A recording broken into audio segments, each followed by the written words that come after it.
Kaleshwaram issue దీని సంగతి ఒకసారి చూస్తే తెలంగాణ మొత్తం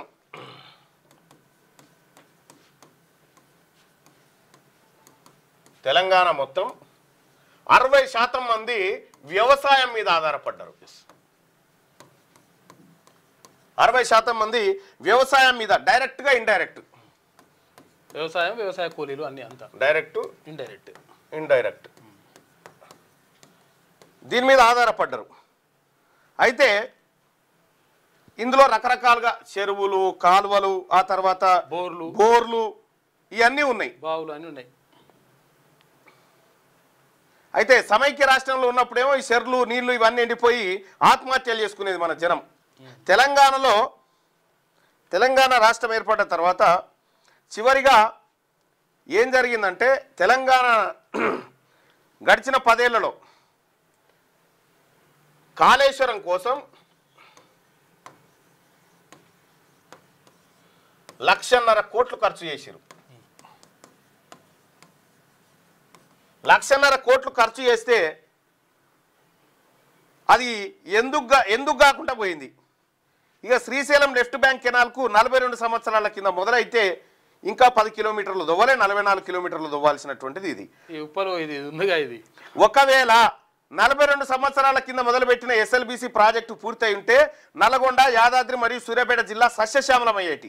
ఈ ప్రాజెక్టు యొక్క పాపం ఆంధ్ర పాలకులది కాదు. ఎందుకంటే ఉమ్మడి ఆంధ్రప్రదేశ్లోని ఈ ప్రాజెక్టు యొక్క పనులు 52% పూర్తయినాయి. ఉమ్మడి ఆంధ్రప్రదేశ్లోనే 52% పనులు పూర్తయినాయి. ఇక 12 సంవత్సరాల తెలంగాణ పాలనలో కేవలం 23% పూర్తయింది. అంటే ఇంకో 25% పనులు పెండింగ్లో ఉన్నాయి. ఇదే లెక్కన మరియు ఇదే వేగంతో ముందుకు వెళ్తే మరో 10 సంవత్సరాల పైన పడుతుంది. ఈ ప్రాజెక్టు ఎందుకు పూర్తి కాలేదంటే గత 10 ఏళ్లలో దీనికి కేవలం 500 కోట్లు మాత్రమే ఖర్చు పెట్టింది కేసీఆర్ ఎస్ఎల్బీసీ కోసం. 500 కోట్లే. అక్కడనే 1,00,000 కోట్లు, 1,50,000 కోట్లు. ఇప్పుడు మనం చర్చ పెడుతున్న కాళేశ్వరం ప్రాజెక్టు యొక్క సంవత్సరం మెయింటెనెన్స్ కాస్ట్ ఎంత ఎరికేనా? 10,000 కోట్లు. శ్రీశైలం ప్రాజెక్టు 1984లో జల విద్యుత్ కోసం నిర్మించిన ప్రాజెక్టు.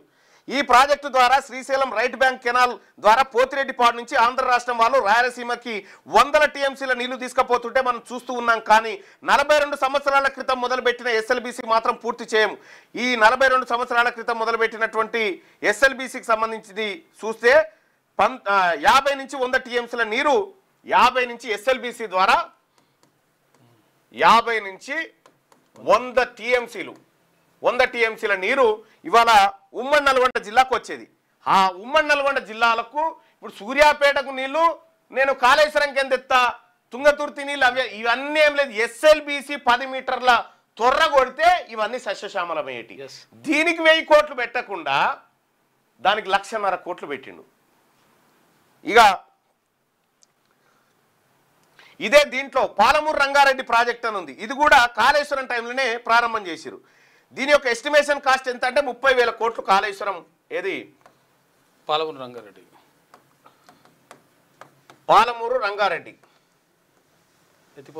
ఎత్తిపోతల పథకం 2019లో 30 కోట్లతో పాలమూరు రంగారెడ్డి చేస్తే ఇప్పటిదాకా పూర్తి కాలేదు. ఒకవేళ పాలమూరు రంగారెడ్డి ప్రాజెక్టు కనుక ఇప్పటికే పూర్తి అయి ఉంటే 15 లక్షల ఎకరాలకు నీళ్ళు వచ్చేది.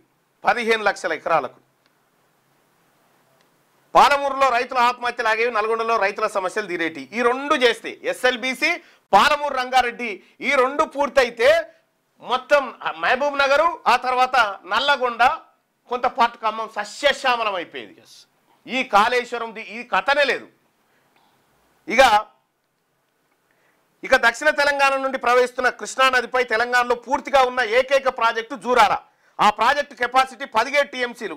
కానీ నిర్వహణ లోపం వల్ల అది 10 టీఎంసీల లోపలికి పరిమితమైంది. ఇక దాని కింద ఉన్న శ్రీశైలం ప్రాజెక్టు నుండి మనకు నీళ్ళు వచ్చేటి Mahatma Gandhi Kalwakurthy lift irrigation scheme నుండి. ఈ ప్రాజెక్టు 1984లో మొదలైంది. ఏది Mahatma Gandhi Kalwakurthy lift irrigation scheme 1984లో స్టార్ట్ అయ్యి 2017లో అయిపోయింది. 2017లో పూర్తి చేసింది. గిన్నేళ్ళు. ఇక దీని నుండి ఎంత నీళ్లు తీసుకుంటున్నాం ఎరికేనా మనం?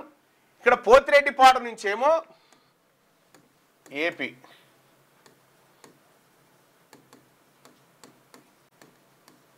పోతిరెడ్డిపాడు నుంచి రోజుకు 40 నుంచి 50,000 క్యూసెక్కులు.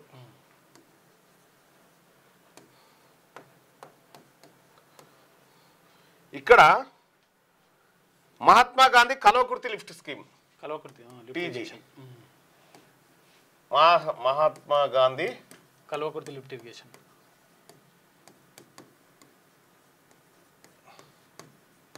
దీని కింద మనం ఎన్ని తీసుకుంటున్నాము 2000 దాదాపు 84లో మొదలై 2017లో ముగిసింది కదా. ఎంత నీరు తీసుకుంటున్నాం అంటే 1500 క్యూసెక్కులు. అక్కడ 50,000 40,000 50,000 క్యూసెక్కులు.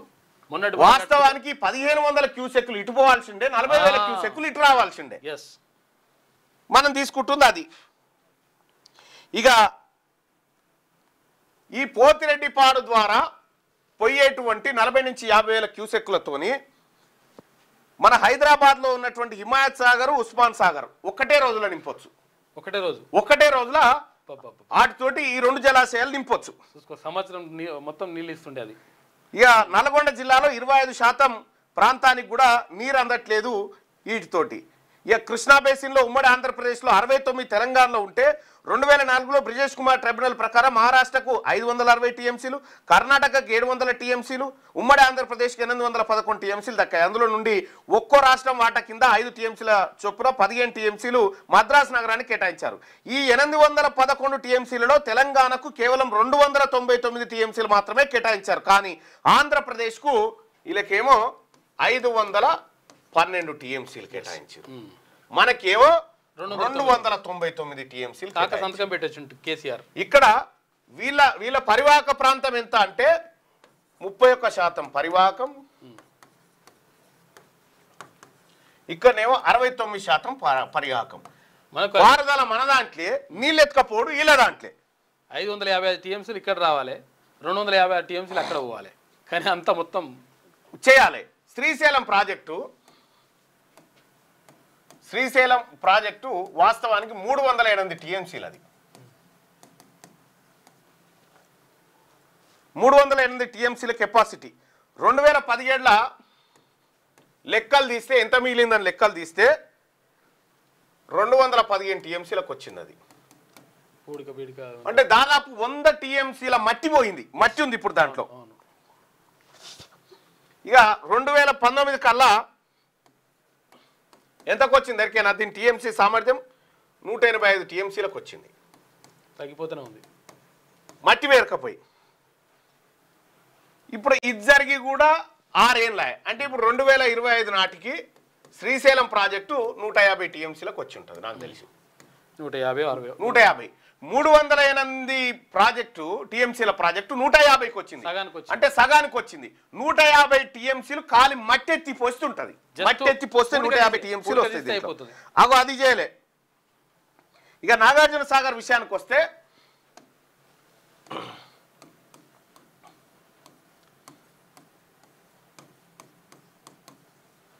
నాగార్జున సాగర్ ఇది విద్యుత్ ప్రాజెక్టు, వ్యవసాయ తాగునీటి అవసరాల ప్రాజెక్ట్. ఇది హైదరాబాద్కు తాగునీరు వస్తుంది. ఎడమకాల ద్వారా నల్గొండ, ఖమ్మం జిల్లాలకు సాగునీరు అందిస్తుంది. దీని మొదట 408 టీఎంసీలు. 408 బహుళార్థ సాధక ప్రాజెక్ట్. మనకు శ్రీశైలం ప్రాజెక్ట్ ఏమో 308, నాగార్జున సాగర్ ఏమో 408 టీఎంసీలకు తీసుకొచ్చారు దీన్ని. అయితే 2017కు వచ్చేసరికి 2017 లెక్కల నాటికి నాగార్జున సాగరు దాని కెపాసిటీ 312 టీఎంసీలకు తగ్గిపోయింది. 100 టీఎంసీలు పోయింది. ఇది దాదాపు అంటే 8 సంవత్సరాలు అయింది కదా. 2025 నాటికి ఇవాళకి ఎంత వచ్చి ఉంటుంది అంచనా అంటే 250 టీఎంసీలకు వచ్చి ఉంటుంది. అంటే 408, 250. అంటే ఇక్కడ ఎంత మిస్ అయ్యి ఎన్ని టీఎంసీలు పోయింది? ఈడ 150 టీఎంసీలు, ఆడ 150 టీఎంసీలు. అంటే 300 టీఎంసీలు కేవలం కృష్ణా నదిలో మట్టి వేరకపోయి జస్ట్ ఉంది. పూడిక తీస్తే 300 టీఎంసీల వాటర్ మళ్ళీ వస్తుంది. అగో ఆ పని చేయాలి. అది తీస్తే పైసలు రావుగా, ప్రాజెక్టులు గడితే వస్తాయి. కాబట్టి ఇక్కడ ఈ 250 నుంచి 300 టీఎంసీల నీళ్ళల్లో 150 టీఎంసీలు ఏపీకి పోయినా తెలంగాణకు 150 దక్కేటి కదా. ఎక్కువ దక్కేటి కదా ఇప్పుడున్న కంటే. ఇక్కడ మనం శ్రీశైలము, ప్లస్ నాగార్జున సాగర్. ఈ రెండు పూడిక తీస్తే మరో 300 టీఎంసీలు 300 టీఎంసీల నీటి నిల్వకు అవకాశం ఉండేది, ఇంకెక్కువ ఇప్పుడున్న కంటే. ఇది కాళేశ్వరం డబుల్ ప్రాజెక్ట్. కాళేశ్వరం కంటే 2 రెట్ల ప్రాజెక్టు ఇక్కడ మనకు అందుబాటులోకి వచ్చి, అంటే 15 లక్షల ఎకరాల బీడు భూములు సాగులోకి వచ్చేటి. 15 లక్షల ఎకరాలు కేవలం పూడిక తీస్తే 300 టీఎంసీల వాటర్ మనకు స్టోరేజ్ వచ్చేది. ఈ పూడిక తీసి విడిచిపెట్టి కాళేశ్వరం కట్టాలి, లిఫ్ట్ ఇరిగేషన్లు పెట్టాలి, కమిషన్లు కొట్టాలి. అది కథ. ఇగో ఇది వీళ్ళ కథ. ఇక తెలంగాణకు సంబంధించి గోదావరి ఈ గోదావరిలో 79%, ఏపీలో 31%, సారీ 21%, 21% గోదావరి పారుతుంది. తెలంగాణలో 79% గోదావరి పారుతుంది. పరివాహక ప్రాంతం. మొత్తం గోదావరిలో ఉమ్మడి రాష్ట్రానికి సంబంధించి మొత్తం ఎన్ని టీఎంసీల నీరు కేటాయింపు అంటే ఉమ్మడి ఏపీలో 1480 టీఎంసీలు. 1480 టీఎంసీలు ఈ 2 రాష్ట్రాలు వాడుకోవాలన్నట్టు. దీంట్లో తెలంగాణలో కట్టినటువంటి ఈ గోదావరి నది పైన కట్టినటువంటి శ్రీరామ్ సాగర్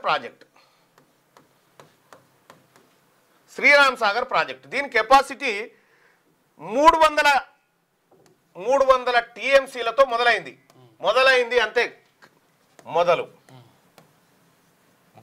ఎక్కడికి తెచ్చిరాయంటే 120 టీఎంసీలకు కట్టిరు. ఆఖరికి ఇక్కడ మొదలై 120 టీఎంసీలతో కట్టిరు. అంచనాట్లుండే ఫస్ట్.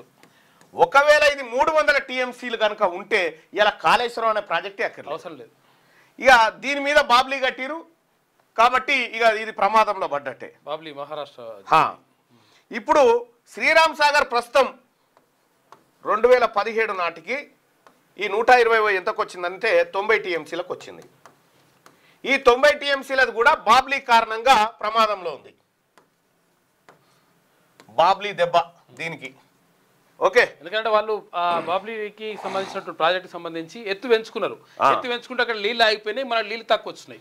ఇక్కడ శ్రీరామ్ సాగర్ ప్రాజెక్టు 300 టీఎంసీలతో కట్టినా లేదు అనంటే ఇక్కడ నాగార్జున సాగరు తర్వాత శ్రీశైలంలో ఈ 300 టీఎంసీల పూడిక తీసిన ఒక కొత్త ప్రాజెక్టు కూడా అక్కర్లేదు. తెలంగాణకి కొత్తగా ఒక ప్రాజెక్టు కట్టాల్సిన పని కూడా లేదు. ఇక కాళేశ్వరం కట్టిండు సార్. కాళేశ్వరం ఇదే గోదావరి మీద కాళేశ్వరం ప్రాజెక్టు కట్టిండు. ఈ కాళేశ్వరం ప్రాజెక్టు చూస్తే 150,000 కోట్లు, లక్షల కోట్లు. దీంట్లో 7 లింకులు, 56 ప్యాకేజీలు,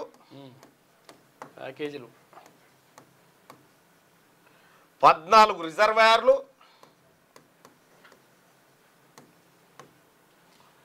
31 లిఫ్టులు,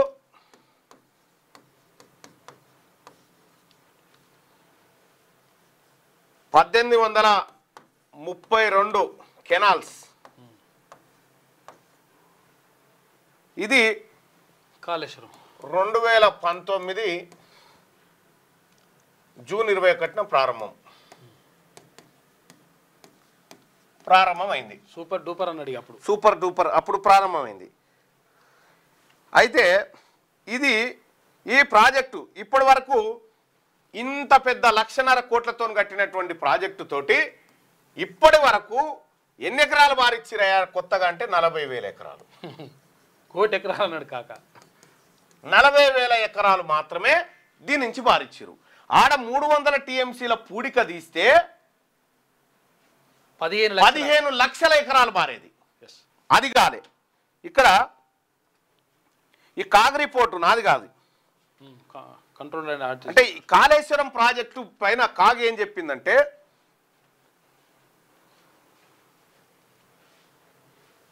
₹1.52 ఖర్చు పెడితే ₹1 ఆమ్దాన్ వచ్చేటట్టు ఉండాలి. ఖర్చు ఏదైనా ప్రాజెక్ట్ కడితే లాభం రావాలి. మనం 50 పైసలు పెడితే ₹1 రావాలి, రాబడికి ఇంత రావాలి, ₹1 రావాలి. వ్యాపారం 50 పైసలు పెడితే ₹1 రావాలి. కానీ ఇది బెనిఫిట్ కాస్ట్ రేషియో ఎలా ఉందంటే ఎంత పెడితే ఎంత ఉందో చూడు. ₹1.5 ఖర్చు పెడితే ₹1 వస్తుంది అన్నట్టు. అది చూసుకో ఇక రాకడ పోకడ. ఈ కాళేశ్వరంది ₹1,50,000 పెడితే ₹1,00,000 వస్తుంది, ₹50,000 నష్టం, ₹50,000 నష్టం అన్నట్టు అట్లుంటది లెక్క. ఈ ప్రాజెక్టుకు ఒకవేళ 81,000 కోట్లతోని ఫస్ట్ అనుకున్నటువంటి దీంట్లతో ప్రతిపాదన కోట్లతో చేసినా కూడా అంచనా వ్యయం 75 పైసలు ఖర్చు పెడితే ₹1 వచ్చేది. ఓకే, కొంతవరకు ఇది కూడా సరైన ప్రాజెక్టు కాదు. వాస్తవానికి గింతే ఉండాలి. అవును, ₹1.5 ఖర్చు పెట్టిండు, ₹1 వస్తుంది లాభం. వాస్తవానికి 52 పైసలు ఖర్చు పెడితే ₹1 రావాలి. ఇప్పుడు ₹1,50,00,000 ఖర్చు పెడితే ₹1 కోటి వస్తున్నాయి, 50,00,000 లాస్ అన్నట్టు. అట్లున్నది లెక్క. ఇక దీనికి ఎంత అంటే ఈ 22 పంపులను ఎత్తిపోస్తందుకు కాళేశ్వరం ఎత్తిపోతలకు కరెంటు బిల్లు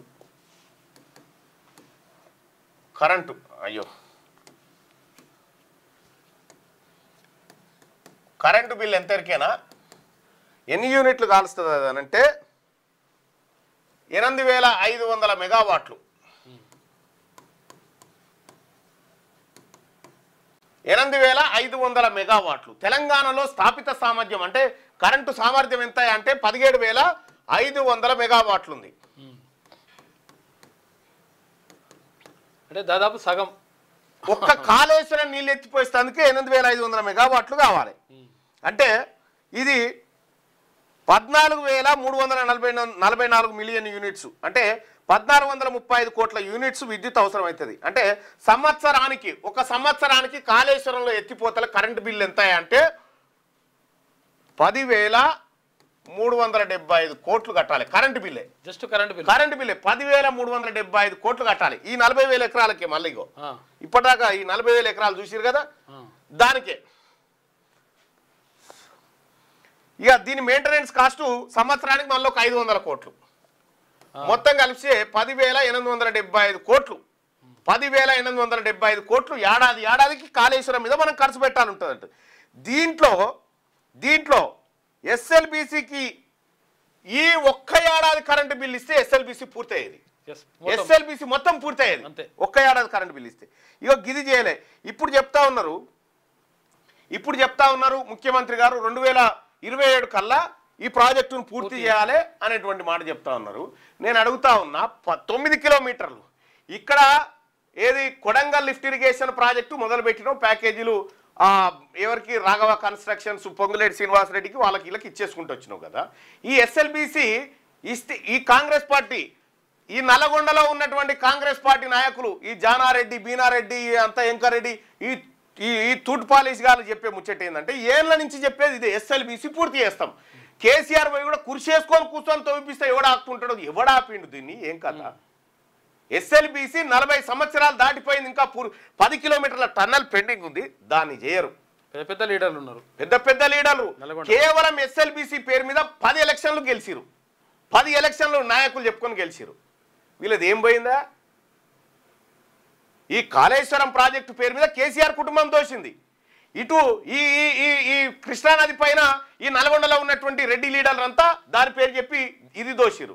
నిమ్మల రాములు ఉండగా చేసిండు ఆ పని. ఆ వచ్చే కాలం కూడా నిమ్మల రాములు గౌడ్ అని ఈ అదే ఊరు నాగార్జున సాగర్ పెద్ద ఊరా కదా, పెద్ద ఊరా ఎమ్మెల్యేగా నాగార్జున ఏది జానారెడ్డి గురువు నిమ్మల రాములు గౌడ్ అని బీసీ బిడ్డ, ఆయన కష్టపడి పని చేస్తే ఆ నీళ్లు ఇప్పుడు నాగార్జున సాగర్ నియోజకవర్గం, అప్పుడు అది పెద్ద ఊరు ఉండే. నీళ్లు లేని దొంగల ముఠ ఇదంతా ఒక పెద్ద దొంగల ముఠ. కట్టాలే, కమిషన్లు కొట్టాలి. కేవలం డబ్బును దోచుకోవడానికి వీళ్ళు. నీకు శ్రీశైలం నాగార్జున సాగర్ పూడిక తీస్తేనే 300 టీఎంసీలు దక్కుతాయి. 300 టీఎంసీలు. అటు మనకు శ్రీరామ్ సాగర్ ప్రాజెక్టులో ఉన్నటువంటి పూడిక తీస్తే ఇంకొక 60-70 టీఎంసీలు వస్తుంది వట్టిగానే. ఇది కాళేశ్వరం ప్రాజెక్టు కెపాసిటీ కంటే రెట్టింపు పూడిక తీస్తే. కొత్తది కట్టాల్సిన పని కాదు, పూడిక తీస్తేనే అవుతుంది. ఇప్పుడు చంద్రబాబు నాయుడు గారు బనకచెర్ల అంటా ఉండి, బనకచెర్ల బాధ ఏంది? ఇప్పుడు ఉన్న నీళ్ళు మిగితే అన్నట్టు, ఉన్న నీళ్ళు కూడా పోతాయి. మిగిలిన జలాలే లేవు. ఎక్కడికి ఏం తెస్తారట? ఇంకా దీనికి నదుల అనుసంధానం అన్నట్టు పెట్టిరు కదా. బ్రహ్మపుత్ర నది ఉందా అస్సాం, బ్రహ్మపుత్ర నుంచి తీసుకొచ్చి పశ్చిమ బెంగాల్ మీదకేని ఒడిశాలో కలిపి, ఒడిశాకేని ఈ ఏపీలోకి తీసుకొచ్చి, ఏపీలోంచి ఇట్లా తెలంగాణలో ఉన్నటువంటి గోదావరికి లింక్ చేసి, గోదావరి నుంచి బనకచెర్లకు తీసుకుపోయి కుప్పం నియోజకవర్గం దాకా బ్రహ్మపుత్ర కాడి నుంచి కుప్పం కాడికి వాళ్ళ ఆలోచన ఎట్లుందో చూడండి. గీడంగా పోతుంటే మన నీళ్లను పట్టుకునే గతి లేదు. ఈ నాయకులకు, ఈ రైతాంగం మీద చిత్తశుద్ధి లేదు. ఈ పాలకులు మన పాలకులు గానే కాదు. కేటీ రామారావు గారి మామ ఆంధ్ర, రేవంత్ రెడ్డి గారు వియంపుడు ఆంధ్ర. వాళ్ళకి ఏం బాధ ఉంటుంది రైతాంగం మీద? అందుకోసమే ప్రజలారా ఈ వాటర్ సంగతి తేలాల్సిందే. మన ప్రాంతాన్ని భూములు పోయేటియేమో మనకు, మన పేదోళ్ళై, పారకమేమో వాళ్ళకు. కాబట్టి ఎస్ఎల్బిసి టన్నెల్ని 2027 దాకా ఎందుకు పెట్టుకుంటారు? యుద్ధ ప్రాతిపదికన చేయొచ్చు కదా. అలా పడినాయి కదా శవాలు, ఇంకేనందో 9 ఆడ పడినాయి కదా, తీసే గతే లేదు. కానీ ఈ నల్లగొండ జిల్లా రెడ్లకు ఇంత చిత్తశుద్ధి లేదు. ఎస్ఎల్బిసి పూర్తి 40 ఏళ్ళైనా పూర్తి చేయలేకపోయినటువంటి ఈ నాయకులు ఎవరైతే ఉన్నారో, ఈ జానారెడ్డి, గీనారెడ్డి, సిగ్గుతోని తలదించుకోరు మీరంతా. ఇది నీళ్లపైన జరిగినటువంటి కథ. దీన్ని ఇంకా ఒక మంచి పాఠం రూపంలో చెప్పాలి. వాళ్ళ ఏపీలో గీ కొనలే, కృష్ణా గింతనే, గోదావరి గింతనే పోతుంది. కానీ ఇందులో అత్యధిక వాటా వాళ్ళే ఎత్తుకపోలే. ఈ దొంగలు దోషిపెట్టిరు అంతే. వీళ్ళు చేసినటువంటి కథ ఇది. నీళ్ళలో చాలా దారుణం.